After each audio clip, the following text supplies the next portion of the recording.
মানুষের কাছে পৌঁছানো সেটা কিন্তু ভবিষ্যতেই বলে দিচ্ছে। তার কারণ এতদিন ধরে এরকম ক্যাম্প হয়েছে, দুয়ারে সরকারের ক্যাম্প, যে ক্যাম্পে পাড়ার মানুষেরা গেছে তাদের নিজেদের কাজ নিয়ে, তার কি দরকার, তার পরিবারের কি দরকার, এই কাজ নিয়ে সে এতদিন ক্যাম্পে গেছিল এবং সেই কাজগুলো সম্পূর্ণ করেছে।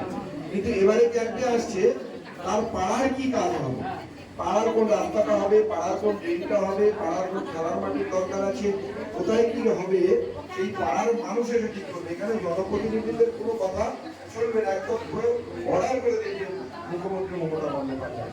তাই পাড়ার লোকেরা তারা আসছে এবং তারা এখানে কাজগুলো লিপিবদ্ধ করেছে এবং এখানে দেখা গেছে এখানে তিনটেই শিডিউল আছে। এখানে তারা যারা যে যে কাজগুলো এখানে দিয়েছে তার কাজগুলো এখানে তোলা আছে, ইন্সপেকশন হবে এবং ইন্সপেকশনের পরেই এই কাজগুলো কিন্তু ডিসেম্বর মধ্যে রেডি হবে, জানুয়ারি মাসের মধ্যে কাজ কমপ্লিট হয়ে যাবে।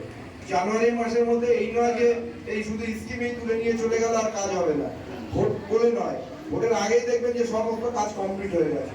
বাংলার নেত্রী মুখ্যমন্ত্রী মমতা বন্দ্যোপাধ্যায় ভোট আসলেই কাজ করেন এরকম কোনো কথা নয়, সারা বছরই তিনি কাজ করেন।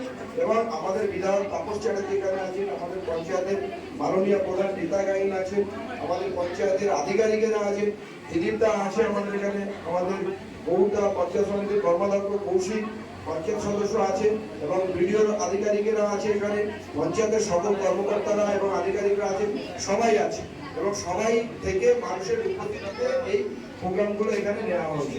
সবাইকে ধন্যবাদ এবং আগামী দিনে মমতা বন্দ্যোপাধ্যায় এই প্রকল্প একটা যুগান্তকারী সিদ্ধান্ত পরিণত হবে এবং এর জন্য যদি আরো একটা পুরস্কার মমতা বন্দ্যোপাধ্যায় দেয় তাহলে কিন্তু আমরা খুব একটা আশ্চর্য হবো না। পুরস্কার পাওয়ার মতোই কিন্তু এটা একটা প্রকল্প। আগামী দিনে কন্যাশ্রী রূপশ্রীর মতো একটা প্রকল্পে এই প্রকল্পের জন্য মমতা বন্দ্যোপাধ্যায় পুরস্কার পেতে চলেছে, যেটা সরাসরি মানুষ সমাবেশ করছে। ধন্যবাদ সবাইকে।